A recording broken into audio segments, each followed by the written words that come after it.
हम एक आचार्य के रूप में जिन बच्चों को शिक्षा प्रदान करते हैं उन बच्चों की परीक्षा भी लेते हैं। और यह जो परीक्षा लेने की परंपरा है प्राचीन काल से चली आ रही है, परंतु कालांतर में यह जो प्रक्रिया है इसमें कई तरह के बदलाव आए और आज की जो परीक्षा है इस परीक्षा में जो कुछ खामियां आई उसका परिणाम देखने को मिलता है। बहुत से बच्चे हैं जो आत्महत्या कर लेते हैं और इससे भी एक दुखद घटना घटी थी नोएडा में, जब एक सीनियर बच्चे ने अपने से जूनियर बच्चे का विद्यालय परिसर में हत्या कर दिया था।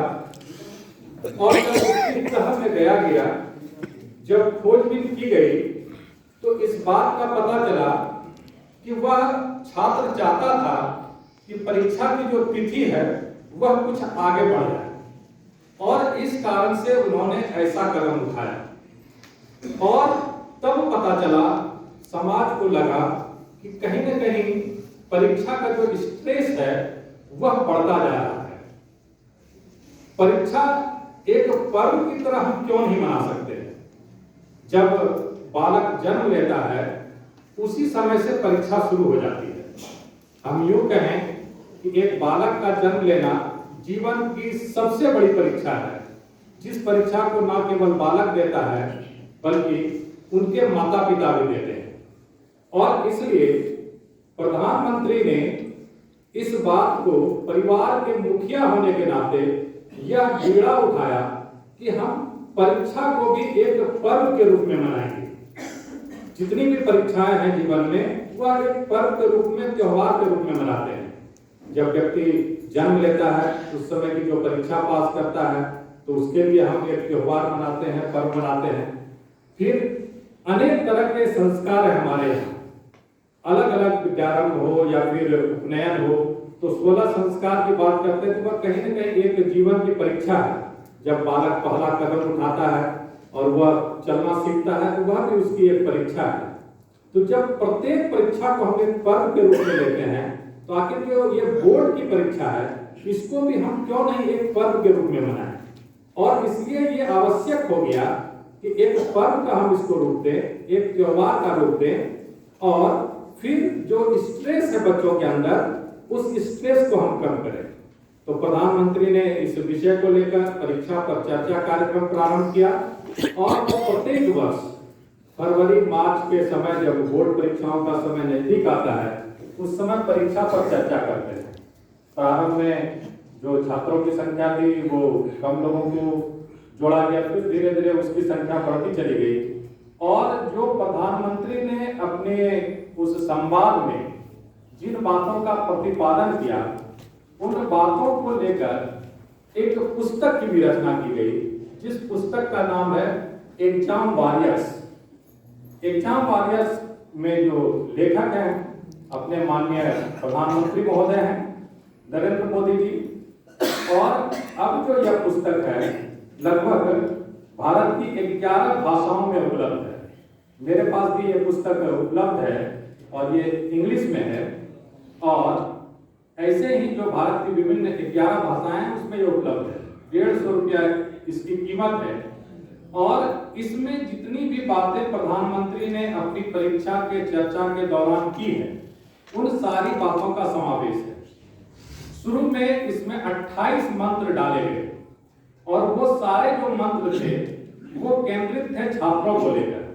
लेकिन फिर जब अध्ययन किया गया, समाज को देखा गया तो यह महसूस किया गया कि न केवल बच्चों को परीक्षा के प्रति जागरूक या उसके स्ट्रेस को कम करने की जरूरत है, बल्कि इसके पीछे का जो कारक है वह अपना समाज और अपना परिवार भी है। इसीलिए इसमें कुछ और मंत्र भी जोड़े गए। तो आज जो इसमें मंत्रों की संख्या है वो 34 है। 28 मंत्र अपने बच्चों के लिए है, जो एग्जामिनीज हैं उनके लिए है, और फिर जो 6 मंत्र हैं वो पेरेंट्स को लेकर है। तो पहली बार तो केवल बच्चे जुड़े थे, लेकिन अब है क्या कि वो माता पिता को भी इस कार्यक्रम से जोड़ना है। जो माता पिता की अपेक्षाएं होती हैं, कहीं न कहीं उन अपेक्षाओं को हम अपने बच्चों पर थोप देते हैं, और जो हम अपने जीवन में बनना चाहते थे, हम नहीं बन पाए, तो हम चाहते हैं कि वह अपेक्षा हमारा बालक पूरा कर दे। और आज की जो ये प्रतिस्पर्धा का युग है, इसमें बच्चे कहीं न कहीं स्ट्रेस फील करते हैं। तो प्रधानमंत्री ने एक अभियान चलाया कि प्रतिस्पर्धा नहीं हो, अनुस्पर्धा हो। आपको दूसरों के साथ कंपटीशन नहीं करना है, अपने आप के साथ कंपटीशन करना है। अगर हम सचिन तेंदुलकर को देखें तो उनके पास अपना ही रिकॉर्ड तोड़ने को, और उन्होंने कई बार अपने आप से कंपटीशन किया और अपने रिकॉर्ड को तोड़ा। उसी तरह से सर्गेई बुबका थे, खिलाड़ी थे, उन्होंने भी अपने रिकॉर्ड को कई बार तोड़ा। तो जब भी तुलना करनी है बच्चों को, अपने आप से करना है, तो उनके पास वो खुला आसमान होगा। बच्चे अक्सर यह समझते हैं यह तो मेरी बोर्ड परीक्षा है, या यह जो परीक्षा है शायद यह अंतिम परीक्षा है। लेकिन हमारे प्रधानमंत्री ने कहा कि जीवन में नित्य परीक्षा होती है, जो ही हम एक परीक्षा देते हैं त्यों ही दूसरी परीक्षा शुरू हो जाती है। When we end a journey, another journey starts. So whenever you are doing anything in life, you should not think this is the final, and you should think again and again. कोई भी चीज final नहीं है, अंतिम नहीं है, वह एक पड़ाव है, और उस पड़ाव से फिर आपको आगे बढ़ना है। इन्हीं बातों को लेकर परीक्षा पर चर्चा हुई, जिसमें से बहुत से पॉइंट्स आए, और ये निर्णय लिया गया कि जो कार्य प्रधानमंत्री अपने स्तर पर, देश स्तर पर किए, उसी कार्य को हम आचार्य, हम शिक्षक अपने डिस्ट्रिक्ट लेवल पर और विद्यालय लेवल पर करें। क्या होता है कि माता पिता जो होते हैं वो उस रूप में ट्रेंड नहीं होते हैं, शिक्षक उस रूप में ट्रेंड होते हैं जो इन बातों को समझते हैं। शिक्षक को ऐसा माना जाता है कि वो एक मनोवैज्ञानिक भी होते हैं।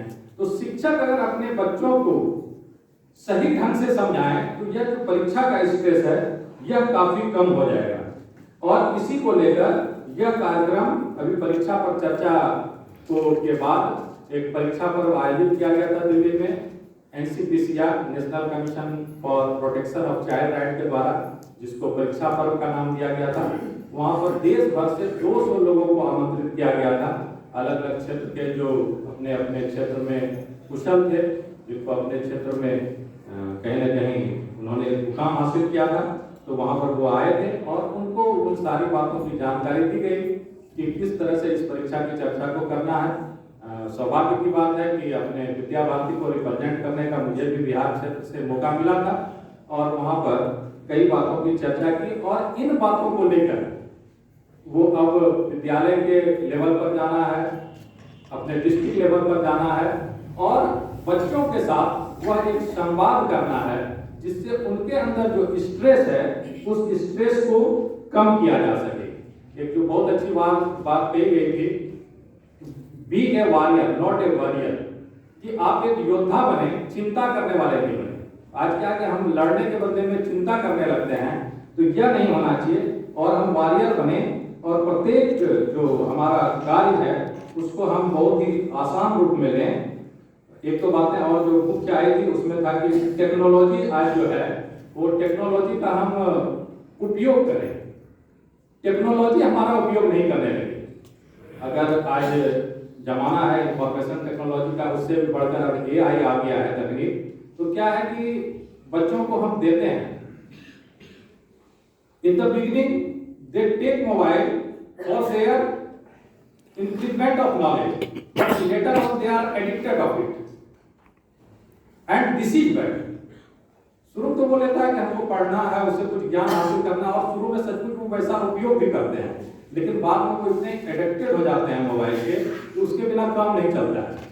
तो बच्चों पर वो टेक्नोलॉजी हावी नहीं हो, टेक्नोलॉजी का वो अपने जीवन में सदुपयोग करें, और टेक्नोलॉजी कभी भी उनको बर्बाद नहीं करे। दूसरा चीज जो एक कंसंट्रेशन को लेकर बात आती है कि कहते हैं कि बच्चों का पढ़ते वक्त कंसंट्रेशन भंग होता है, लेकिन एक जो बहुत अच्छी बात है कंसंट्रेशन को लेकर, हमने कभी भी ऐसा नहीं देखा है कि बच्चे जब खेलते होते हैं तो उनका कंसंट्रेशन भंग होता है, चाहे कोई भी खेल खेल रहे हो, चाहे क्रिकेट खेल रहे हो, फुटबॉल खेल रहे हो, उस समय तो इतना कंसंट्रेशन होता है, माता पिता की आवाज देते हैं तो बच्चों को सुनाई नहीं पड़ता है, हमारे पिता ने 4 बार मुझे पुकार दिया। इसका अर्थ यह है कि बच्चों के अंदर अपने आप को कंसंट्रेट करने की शक्ति है, क्षमता है, उस क्षमता को डाइवर्ट करना है इधर रीडिंग में। वही कंसंट्रेशन अगर उसका रीडिंग में हो जाए, तो उसका खेलते वक्त होता है, अपने दोस्तों से बात करते वक्त होता है, मोबाइल चलाते वक्त होता है, वही कंसंट्रेशन अगर पढ़ते वक्त आ जाए तो जितने भी स्ट्रेस हैं वो सारे दूर हो जाएंगे, समाप्त हो जाएंगे। और इस तरह से हम अगर इसको काम को लेकर चलें तो ये जरूर है कि जो परीक्षा का स्ट्रेस है वो समाप्त हो जाएगा, खत्म हो जाएगा। हरिओम।